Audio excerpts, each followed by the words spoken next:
Standing as I welcome His Excellency President William Samoei Ruto to come and address the nation. Ni fire, si fire. Asante sana Mheshimiwa Naibu wa Rais. Tafadhali nawaomba tunaweza kuketi chini.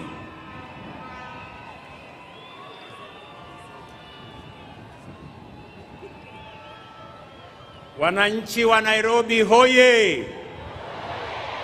Kanairo hoye! Wakenya hoye! Jamhuri hoye!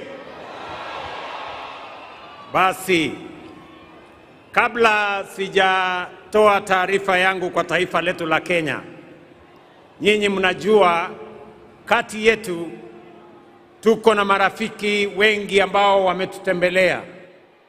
Na leo tuko na mgeni, and I want in a very special way on behalf of the government and people of Kenya to thank our brother and friend, the President of the Republic of Ghana, His Excellency John Mahama Dramani, for finding time to come and be with us to celebrate this 62nd Jamhuri Day in Kenya. Your Excellency, we don't take for granted that you have been a close friend of Kenya. And our two nations, Ghana and Kenya, have a long, proud history of friendship, starting with the founding father of your country and the founding father of our country. Allow me now to ask His Excellency President John Mahama Dramani kutusalimia. Your Excellency, you're welcome.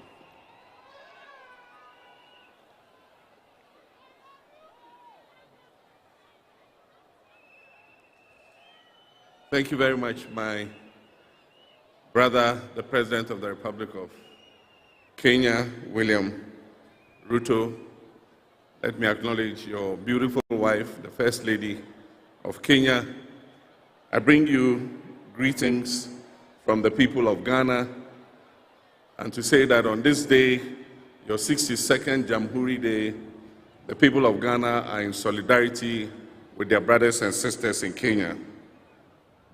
On this day, we pay respect to the memory of our forebears who fought for our freedom, and we do not take their sacrifice for granted.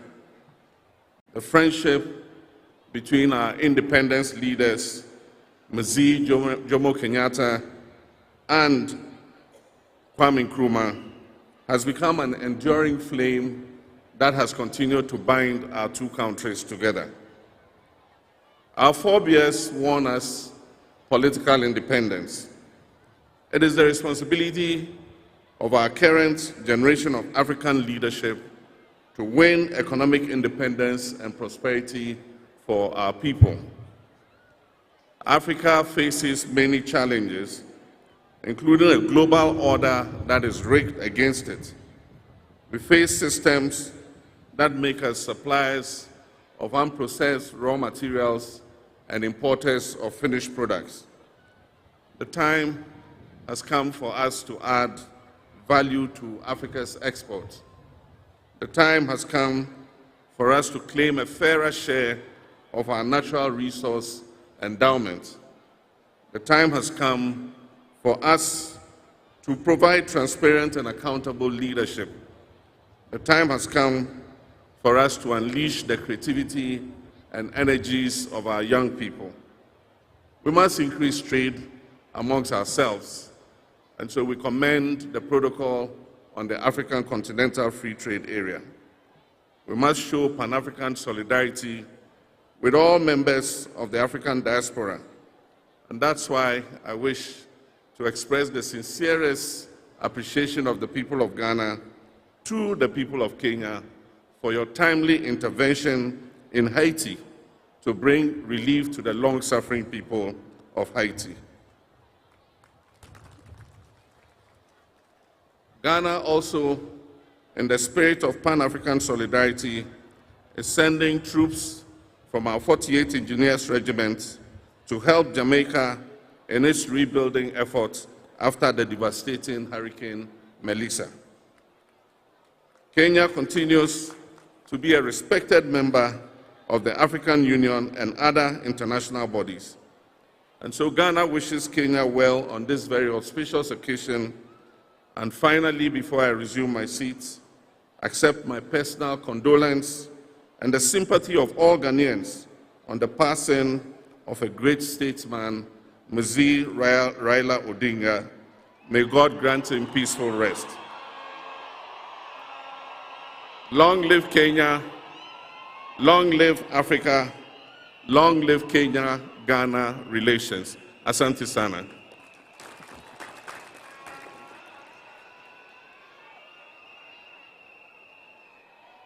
Your Excellencies,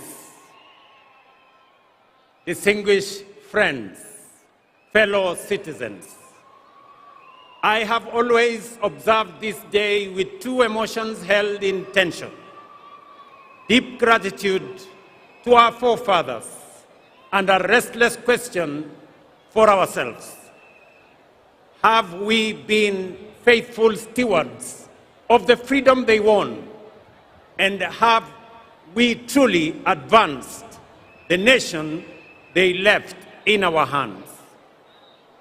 I shall return to these questions later. But first, today we gather not just to mark a date on the calendar, but to honor a legacy written in sacrifice, courage, and unbreakable resolve. A legacy forged by men and women who stared imperial power in the face and declared with unshakable conviction that Kenya would be free.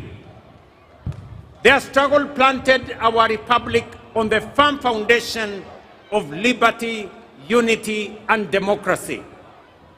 They gave us more than a flag. They gave us a future. 62 years ago, the brave architects of our nation placed in our hands the priceless gift of political independence.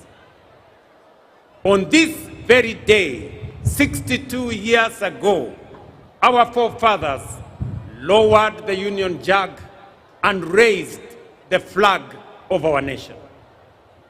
But that victory was not given easily. It was bought at an immense cost. The road to our nationhood was carved by the unbreakable spirit of our freedom fighters, men and women who refused to bow to the humiliation of colonial rule. From villages to towns, from farms to factories, to classrooms and marketplaces, Kenyans from all walks of life rose as one, declaring that our humanity would not be diminished, delayed, or denied. And when brute force was unleashed against them, their determination outlasted it. Thousands paid the ultimate price. Many more were detained. Whole communities were uprooted. Punishment, pain, exile, and prison became the tools of repression. But what no empire could crush was their determination, resolve, and the unity of purpose. Across ethnicities, across regions, across class and creed, they became a force history itself could neither silence nor stop. Their sacrifice opened the path to self-rule. Their courage delivered the independence we celebrate today. And it is upon their shoulders that our republic stands strong. The architects of our nation overcame the trials of their time. While our challenges are different, their lesson is eternal. They rose to the dictates of their moment. It was not easy, but it was necessary. And because they did it, we are here today. So, today, fellow citizens, history turns its gaze upon us and asks, faced with the challenges of our time, have we stepped up as they did? When he took the oath of office, Mzee Jomo Kenyatta warned us that independence would mean nothing if it did not improve the daily lives of ordinary citizens. Tom Mboya reminded the nation that the greatest struggle, and indeed the hardest struggle, was not political independence alone, but development itself, the economic empowerment of our people, and the unlocking of their full potential. They stood and they understood that freedom was only the beginning, that the deeper battle would be against poverty that chains potential, against disease that steals opportunity, and against ignorance that dims human possibility. And so today, we are gathered to mark Jamhuri Day. We do more than remember history. We honor the architects of our nation for giving us the first great watershed period in our nation building, political independence. Just as the first generation rejected colonial domination and set out to confront the new enemies of poverty, disease, and ignorance in all their forms, they discovered that independence did not amount to freedom in its full and fullest sense. Along independent Kenya's history, power became centralized. Dissent was silenced. Competition was crushed. Fear replaced hope. Once again, however, Kenyans rose, and from their struggle emerged the agitation for democracy, human rights, and the rule of law. In the darkest days when it was dangerous to speak, brave Kenyans spoke. When it was illegal to organize, courageous Kenyans organized.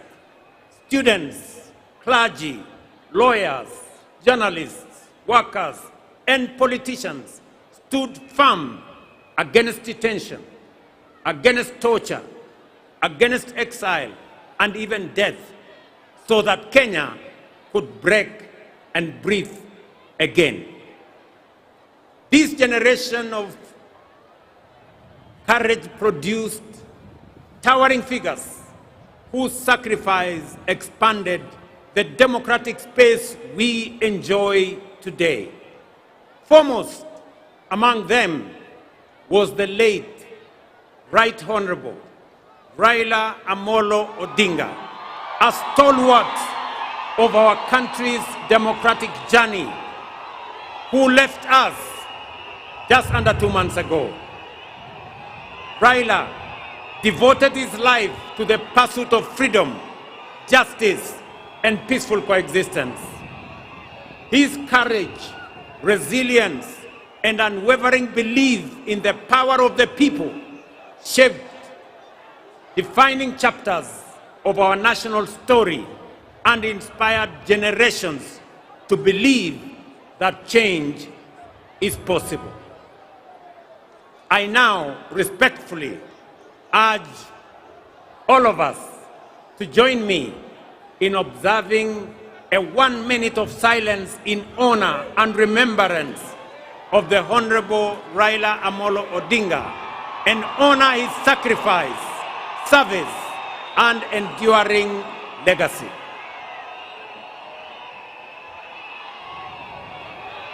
Tafadhali nawaomba tusimame kwa dakika moja kwa heshima ya kiongozi wetu Raila Amolo Odinga.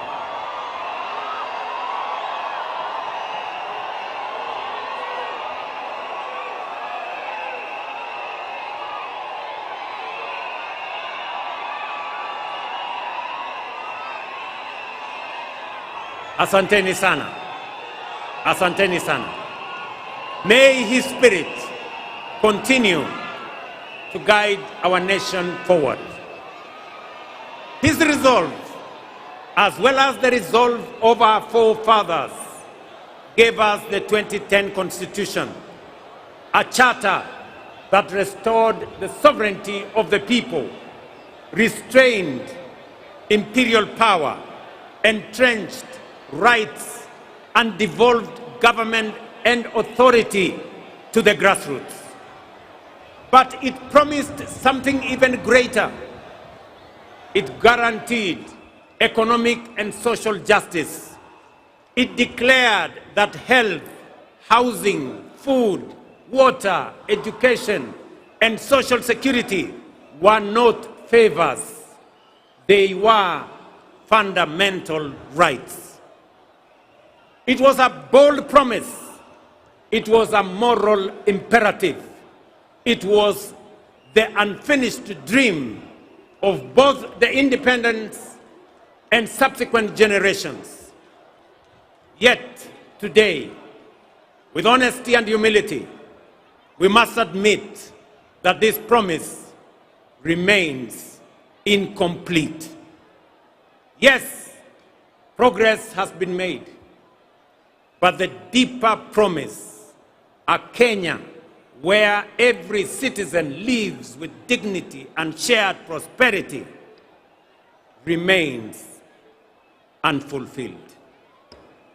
For too long, stagnation has returned in cycles.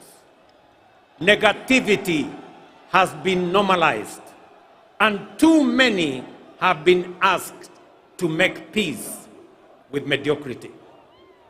That is why, before the last election, we had already realized that although we had achieved political independence and our constitution expanded our democratic human rights and the rule of law, we still had not fully consolidated our nation. These two milestones, great as they were, had over time been undermined by the paradox of the marginalization of the majority.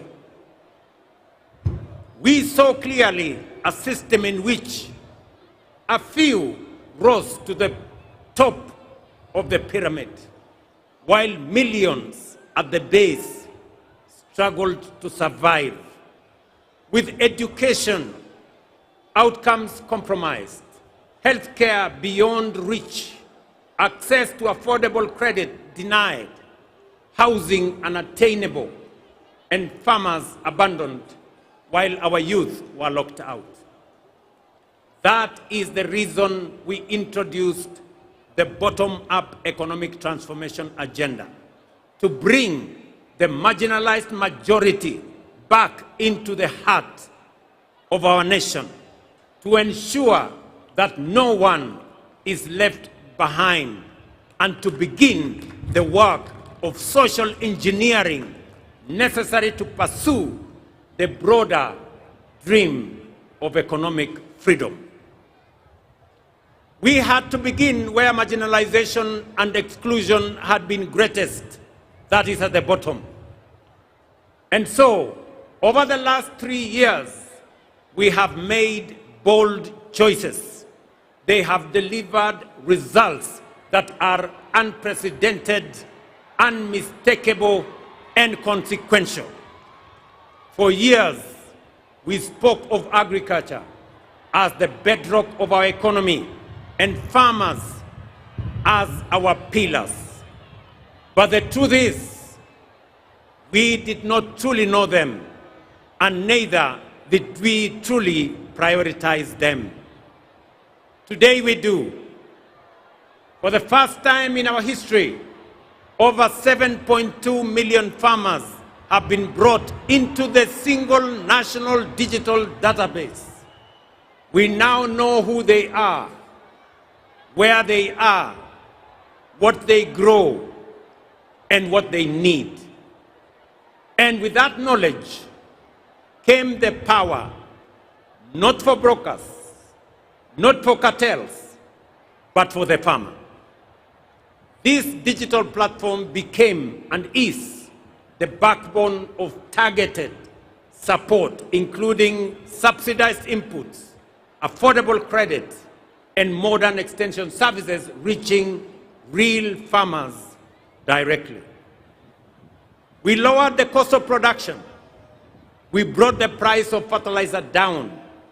And in so doing, we restored profitability to the smallholder farmer who produces over 70% of our food.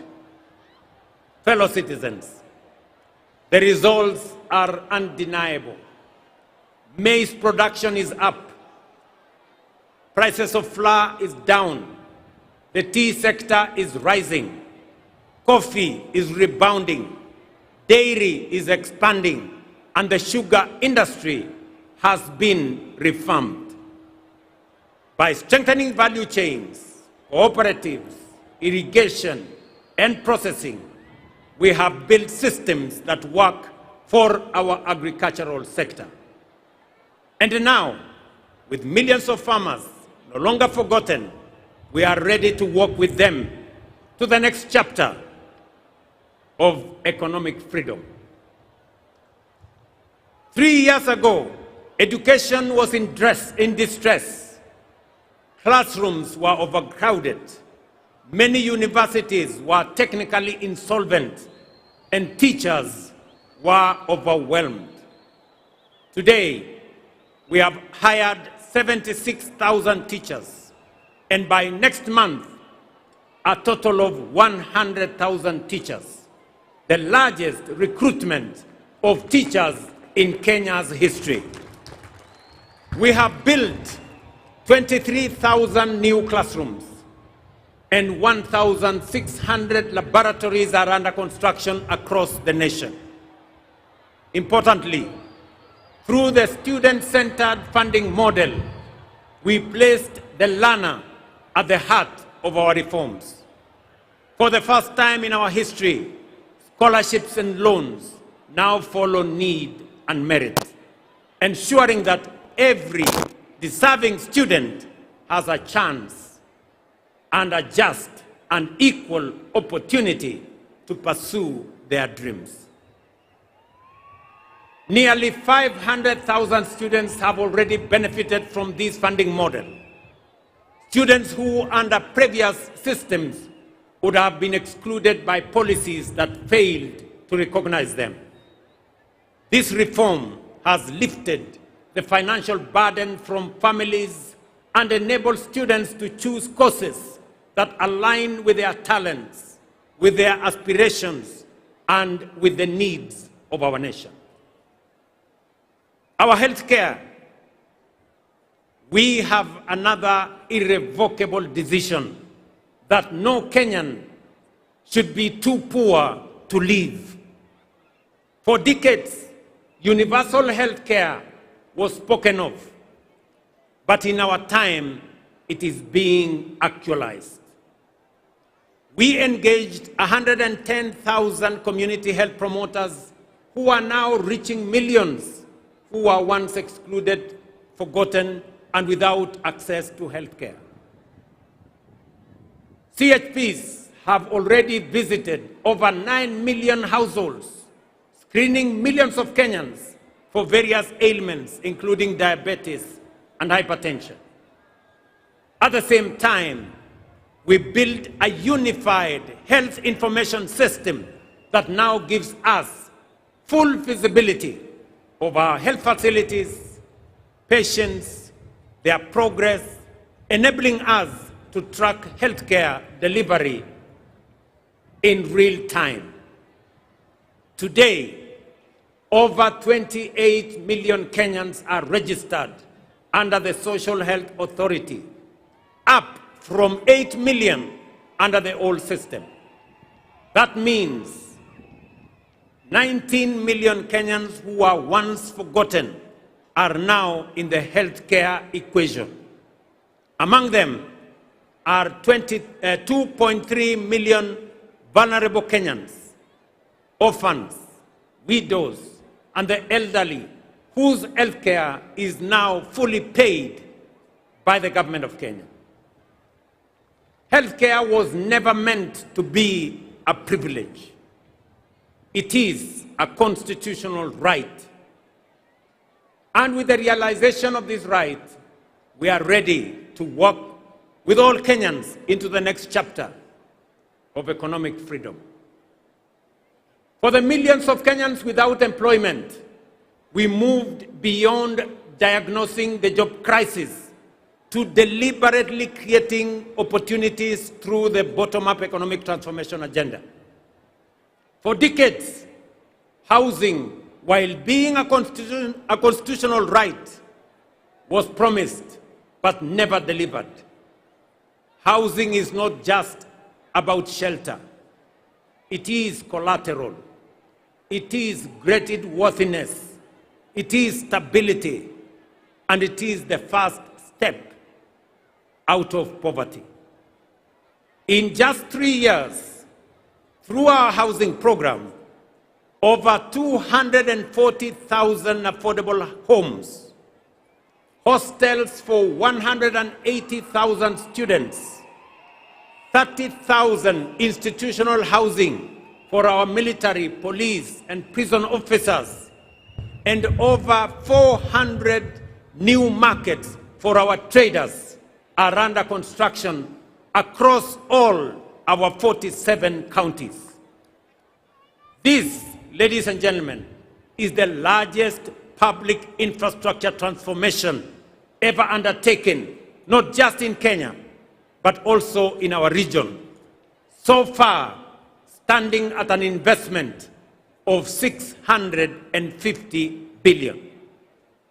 Through this program, more than 480,000 Kenyans have secured jobs and enterprise opportunities across 300 active sites, from artisans to technicians to engineers and architects, shaping a new skyline in Kenya. We have ring-fenced billions of shillings for the Juakali sector, fully integrating their long-neglected engine of craftsmanship into the national construction value chain. Today, Juakali artisans supply doors, windows, fittings, furniture, and fabricated material to projects in our affordable housing program across Kenya. In the digital and creative economy, we have trained 2 million Kenyans in digital skills, and nearly 300,000 are already earning income. Through the Kazi Maju program, nearly 500,000 Kenyans have secured well-paying job opportunities abroad in the last 3 years. We have also launched the Kenya shillings 20 billion Nyota program to support 820,000 young people with training, with mentorship, certification, and business capital.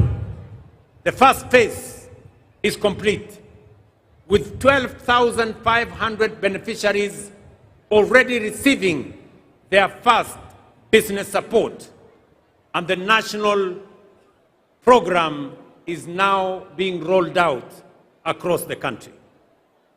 Together, these actions reflect one clear national purpose: to open doors of opportunity for our youth, equip them to succeed, and empower Kenya's greatest strength, our young people, to lead us towards prosperity and economic sovereignty.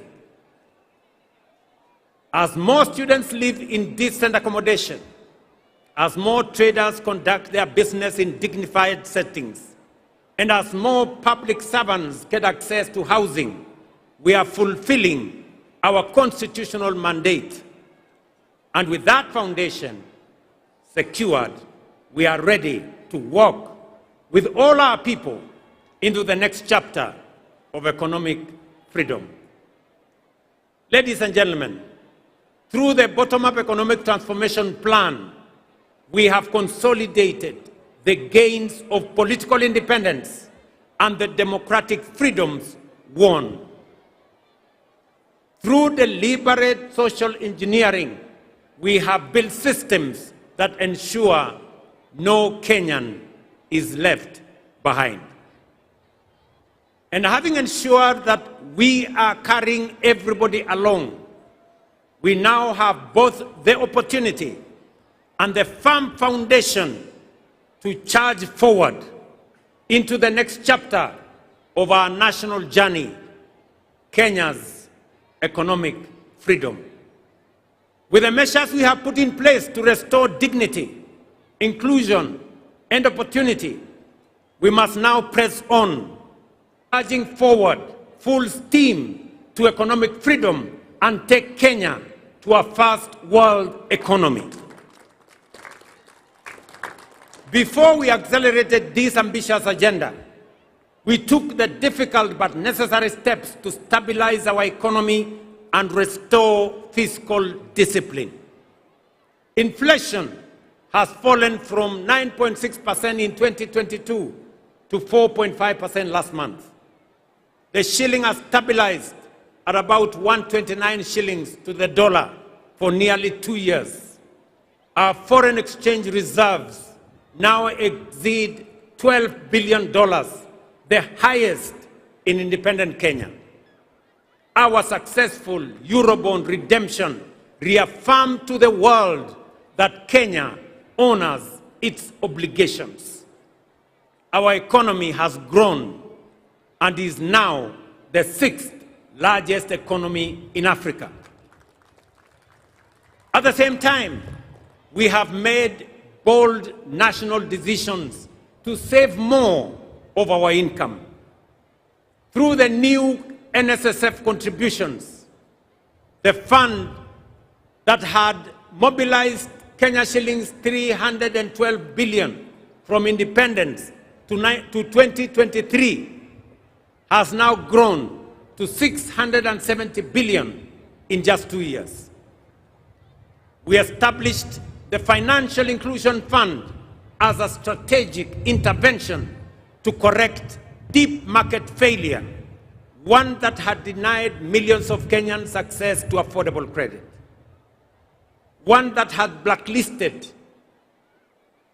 in CRBs, disregarded by banks. They had been left trapped in frustration and despair. Today, Hustler Fund has become one of the most transformative instruments of empowerment in our nation's history, disbursing over 80 billion and expanding the margins of financial inclusion at an unprecedented scale. Over 9 million Kenyans are now repeat customers, and more than 7 million who were previously CRB blacklisted have successfully repaired their credit histories. It has restored dignity to millions. It has brought them back into the equation. They are no longer left behind. Ladies and gentlemen, these reforms have stabilized our economy, restored investor confidence, and enhanced Kenya's creditworthiness. As we set out on this path of economic independence, let us remember that we are not the first to stand at such a crossroads. Nations like South Korea, Singapore, Hong Kong, and Malaysia once stood where we stand today, with limited resources, modest means, but armed with immense courage, determination, and ambition. Prosperity was not handed to them. They reached out for it. They rejected the ordinary. They refused to be prisoners of their circumstances. They believed in themselves and invested in their people. They were patriotic to their nation's cause and demanded excellence of themselves. Today, they stand as first world economies, not by accident, but by deliberate design, by intentional choice, and by purposeful conviction. Ladies and gentlemen, Kenya can, must, and will do the same and more. Let me repeat. Kenya can, must, and will do the same and more. 3 weeks ago, during the State of the Nation address, I laid before Kenyans this administration's bold and ambitious Kenya shillings 5 trillion roadmap to transform our nation into a first world economy and to secure our full economic freedom. That roadmap is anchored on 3 unshakable national priorities.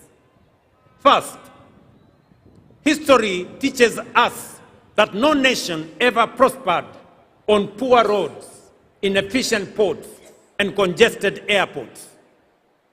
Modern transport and logistics drive productivity, reduce the cost of doing business, and creates trade, business, and innovation and investment hubs.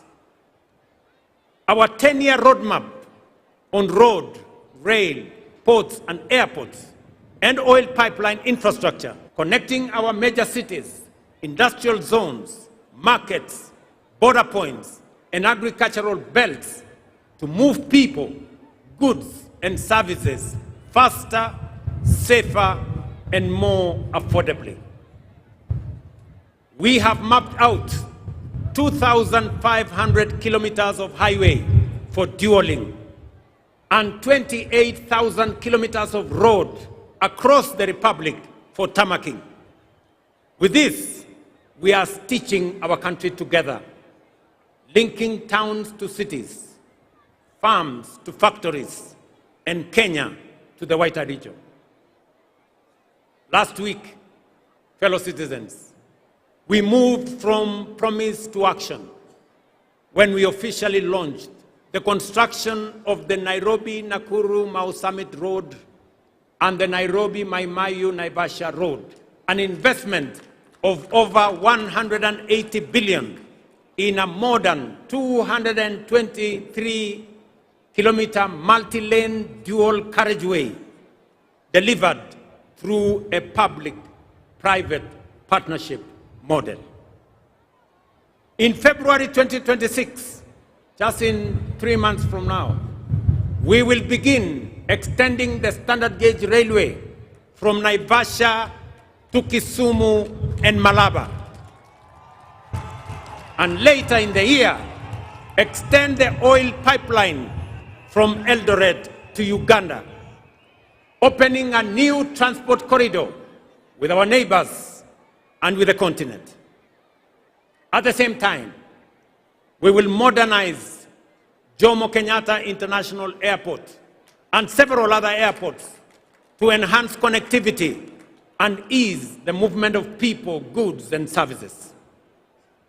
The Port of Mombasa and Lamu are also on course for modernization and commercialization, undertaken through innovative private-public partnerships that include long-term concessioneering. Charging forward, our infrastructure expansion will provide the foundational support for a strong and resilient economy that will drive transformative development for all of us. Number two, fellow citizens, we must decisively shift our economy from dependence on imports to becoming a net exporter of agricultural products, manufactured goods, and value-added commodities. Kenya today spends nearly 500 billion shillings every year importing agricultural products. While we have reduced imports of maize, sugar, edible oil, rice, our progress is still constrained by the limitations of rain-fed agriculture. We can no longer leave the country's food security to the uncertainties of rainfall, especially in the context of climate change. To feed our people and produce surplus for export, large-scale modern irrigation is the only viable pathway forward. We have mapped out 50 mega dams, 200 mini dams, and over 1,000 macro dams across all our 47 counties, especially in our arid and semi-arid areas, which have expansive, fertile, and arable land currently not under production because of lack of water.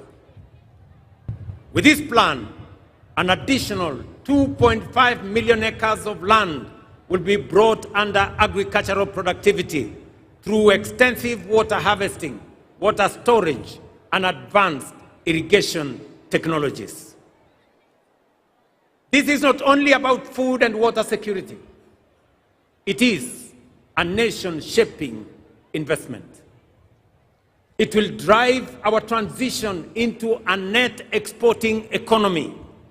It will uplift rural communities and end the indignity and shame of food insecurity.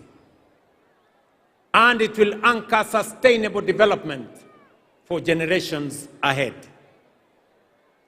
Charging forward, investing in modern irrigation will supply adequate quantity, good quality, and reliable raw materials required to power agro-industrialization.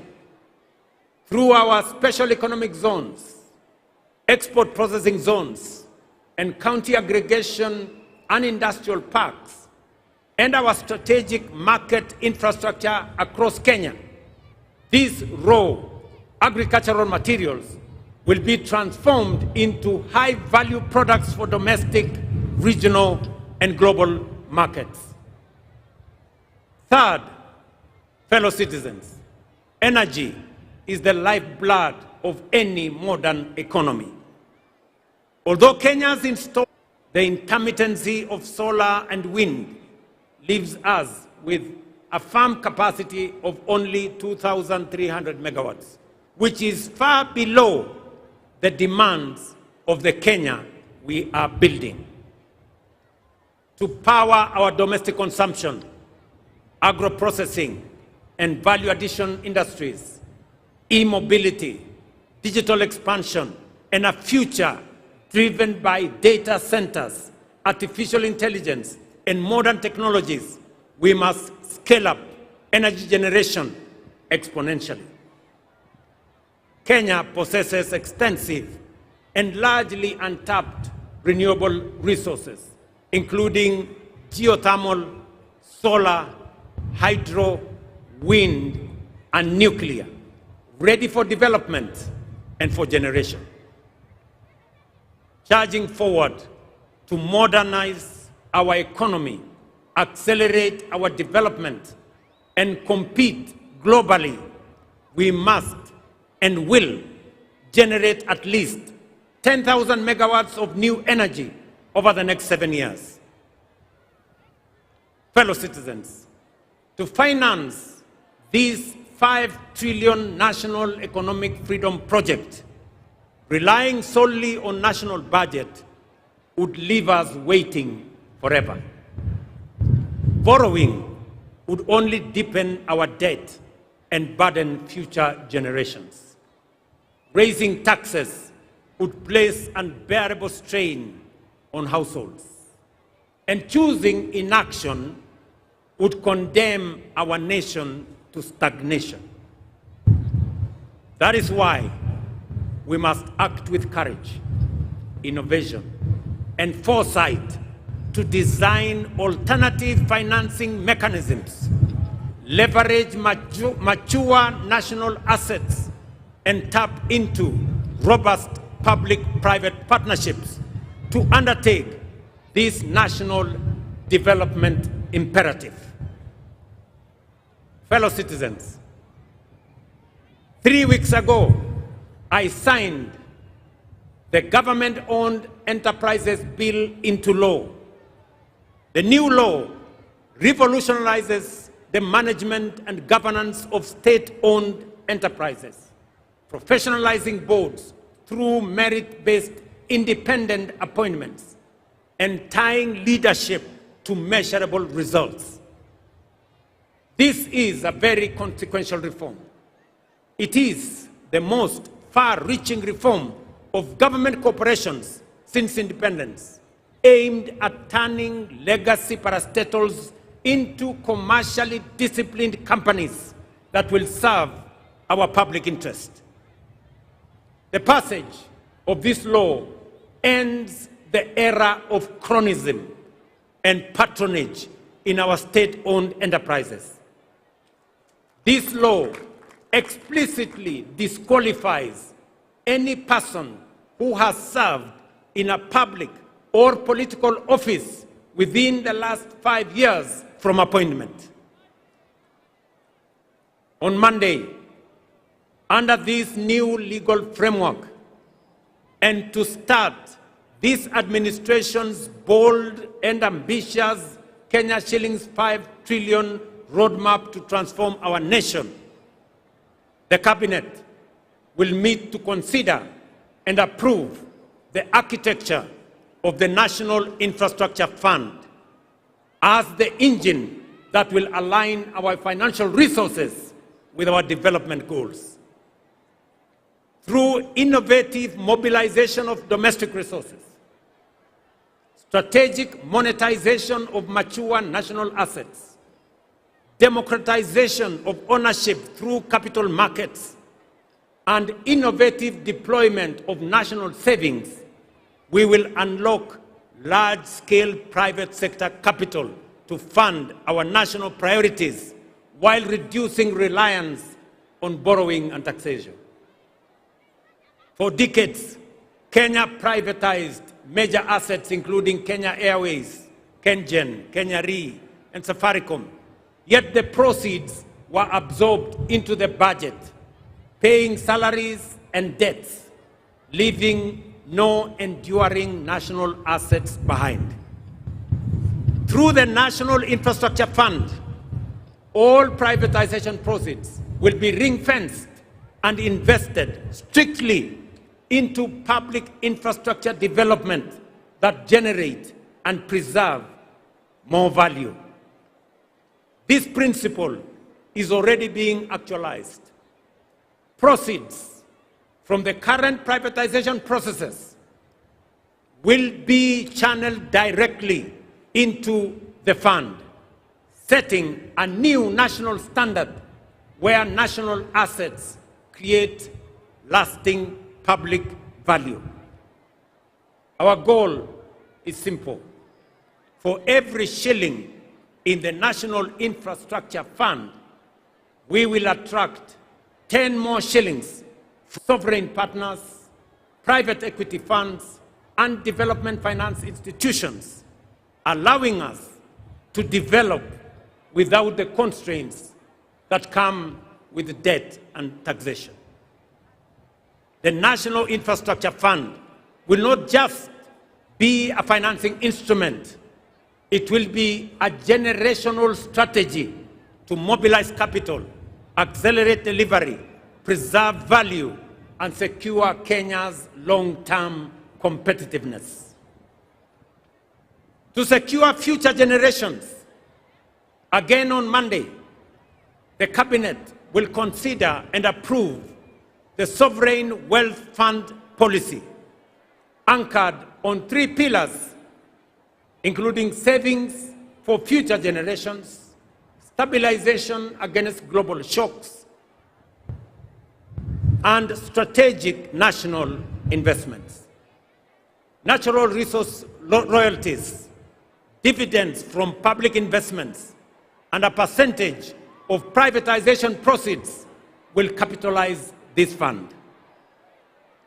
This fund will impose on us the obligation of intergenerational equity, bringing to life Article 201C of the Constitution, which demands that the burdens and benefits of the use of resources and public borrowing shall be shared equitably between the present and future without shortchanging future generations. With these two instruments, the National Infrastructure Fund and the Sovereign Wealth Fund, we shall begin the journey to the transformation that will lead us from the bottom up, charging forward full steam to economic freedom and taking Kenya to a first world economy. And I have said it is beginning next Monday.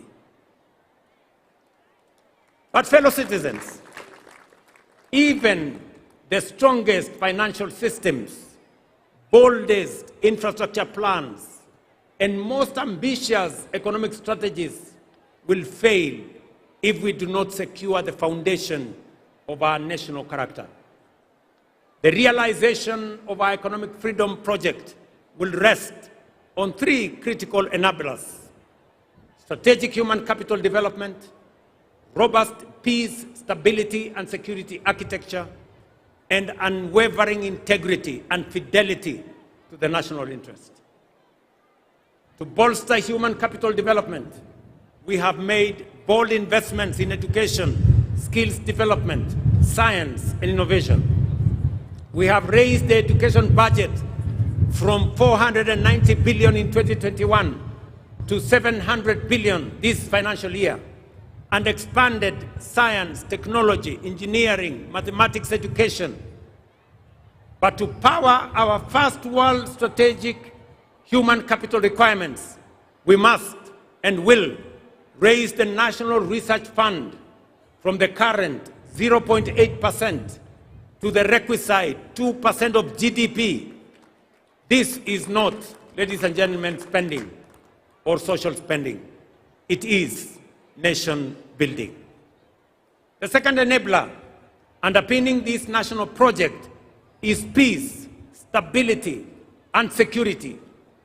For no nation can prosper in an atmosphere of disruption, violence, and criminality that leads to economic sabotage, destruction of property, and loss of lives. Stability is not an option. It is an enabler of everything we seek to build. Serious investors will not commit their investments in a country. Only serious investors will only commit their investments in a country that is peaceful, that is stable, and that is secure. For Kenya to attract sustained investment, for businesses to thrive, for jobs to expand, and for families to live without fear, we must secure our nation firmly, fairly, and without hesitation. Finally, the collective interests of all citizens, which form the national interest of Kenya, must be at the center of every action and engagement. Patriotism is putting the interests of the nation before tribe, clan, or self. Integrity in its highest form is patriotism in action. It is believing in our country. It is refusing to betray Kenya. And yet, let us speak honestly, our nation faces a serious integrity deficit. It begins early in our homes, in our schools, matures into grand corruption.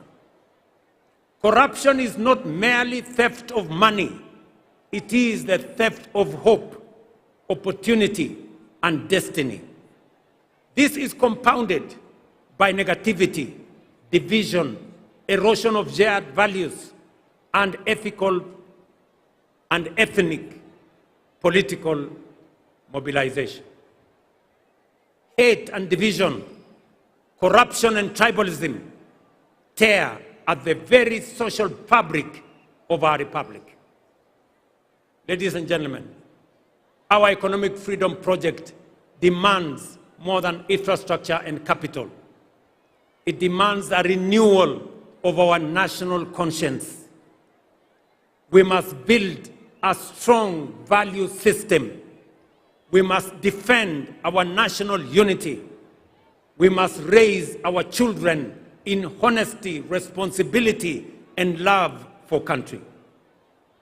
These three enablers, strategic human capital, peace, stability, and security, and national interest and integrity, are not optional ideals.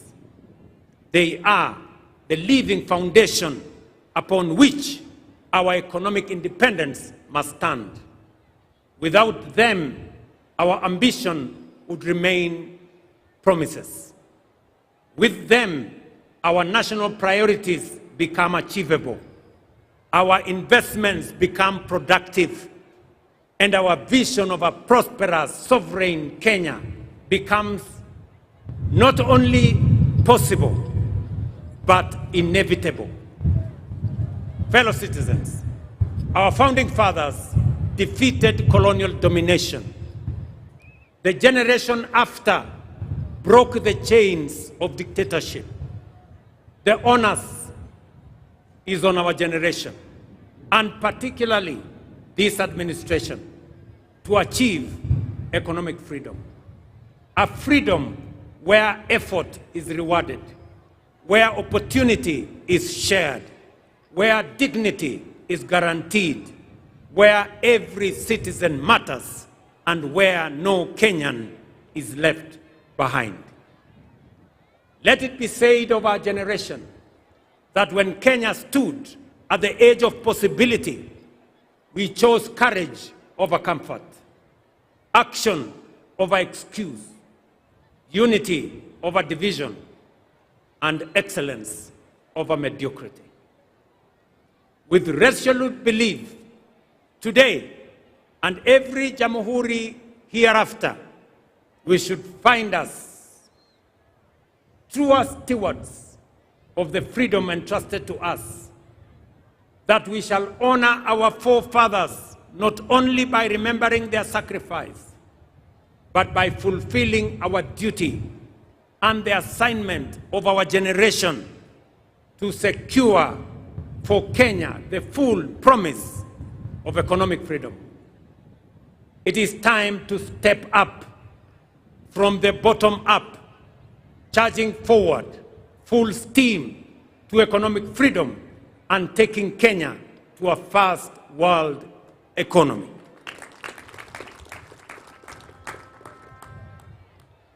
Kabla sijamaliza, ndugu wa Kenya, mimi nataka niwaeleze hivi. Kwanza kwa watu wa Nairobi. Nairobi hoye! Nairobi hoye! Mimi kuna mambo mengi tunafanya katika mji huu wa Nairobi.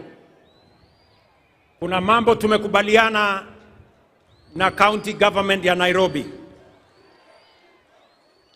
Tunajenga zile barabara ambazo zilikuwa zimekwama hapa Nairobi. Tumekubaliana ya kwamba hizo barabara tumerudisha contractors wote ambao walikuwa pale barabarani. Na sasa barabara zinaendelea kilomita 60 hapa Nairobi. Kwa mfano barabara ya Muhuri kule Dagoretti South, barabara ya Mama Wahu kule Dagoretti South, bypass ya Mihango Link kule Embakasi East, Umoja 1 SDA Road kule Embakasi West, Tindigwa Road kule Roysambu na Road C Embakasi South. Pia mumeona pale Valley Road, ile barabara ilikuwa imekwama pale, tumeleta contractor anaendelea na kazi. Ile barabara ya Ngong Road pia inaendelea, kazi inaendelea pale. Barabara ya Haile Selassie vile vile inaendelea. Na ningependa kutangaza ya kwamba kwa sababu barabara ya expressway imekamilika na wananchi wanatumia pale juu, barabara ya chini iko na matatizo. Na ndio sababu kuanzia hii Disemba mukienda Krismasi, tutajenga upya barabara kutoka kule JKIA kupitia hapa mpaka kule ABC, na tuifanyie beautification ndio Nairobi ionekane kama city ya taifa letu la Kenya. Vile vile mimi ninajua ya kwamba kuna wananchi wengi wanaishi nje ya Nairobi lakini wanafanya kazi na biashara hapa Nairobi. Wananchi wengi wanaishi Kiserian, wanaishi Rongai, wanaishi Ngong, na kuna msongamano mkubwa sana wa wananchi wakikuja asubuhi na kurudi nyumbani jioni. Ningependa kutangaza ya kwamba mwaka ujao ile barabara kutoka Bomas of Kenya kwenda Rongai kwenda mpaka Kiserian, na barabara kutoka Bomas of Kenya kwenda Karen kwenda pale Shade Hotel, kuteremuka kwenda Ngong, kwenda Bulbul na kwenda mpaka ifike kule Kiserian, tutaifanya iwe dual carriageway, ndio wananchi wa pale wanaweze kutembea kwa njia rahisi. Najua pia ya kwamba wananchi wengi wanaishi kule Thika, na sasa barabara ya Thika Road pia imejaa na kuna msongamano mkubwa sana wa magari katika barabara yetu ya Thika Road. Ningependa pia kutangaza ya kwamba mwaka ujao vile tuko na expressway kutoka JKIA, pia tutajenga expressway kutoka Thika mpaka ifike hapa Museum Hill, ndio wananchi wale wanateseka na mambo ya jam tuweze kuondoa jam ya sehemu hiyo. Pia ningependa kusema hii uwanja ya Nyayo Stadium, nyinyi mnajua yale maneno tulifanya kule Kasarani.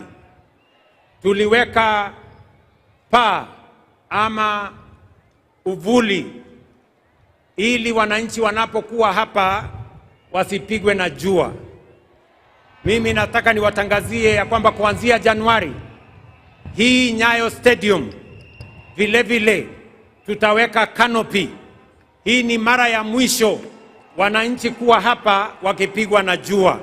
Tukisonga mbele, hii kiwanja pia itakuwa na kivuli.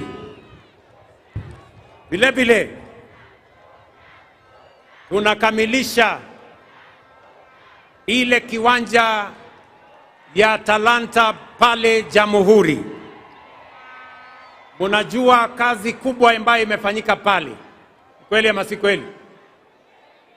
Na nimesikia yale gavana wa Nairobi amesema ya kwamba ile uwanja wa talanta ipatiwe jina gani?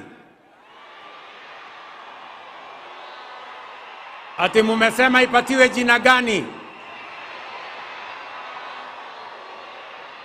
Mumesema ipatiwe jina la Raila Amolo Odinga International Stadium. Nimewasikiza na tukikamilisha tutafanya hivyo. Mimi nataka niwashukuru wasanii ambao wametuimbia hapa. Asanteni sana kwa kazi yenu. kolabo ya Iani, Femi One na Trio Mio wametuambia tunaweza. Tunaweza hatuwezi? Tunaweza hatuwezi? Tunaweza sio? Guardian Angel pia ametueleza kwamba wananchi wote na viongozi wote tuungane pamoja tujenge taifa letu la Kenya. Inawezekana haiwezekani? Mimi nataka niwapongeze askari wetu ambao walikwenda kule Haiti na mumewaona hapa, tuwapigie makofi jameni. Wamerudi nyumbani na heshima kubwa sana kwa taifa letu la Kenya. And I want to thank them profoundly for their courage, professionalism, and selfless service to our nation and to the world, and for flying our flag high with honor and dignity. Mimi nachukua nafasi hii kuwatakia Krismasi njema yenye baraka na mwaka mpya wa 2026 wenye mafanikio makubwa sana. Asanteni na watakia heri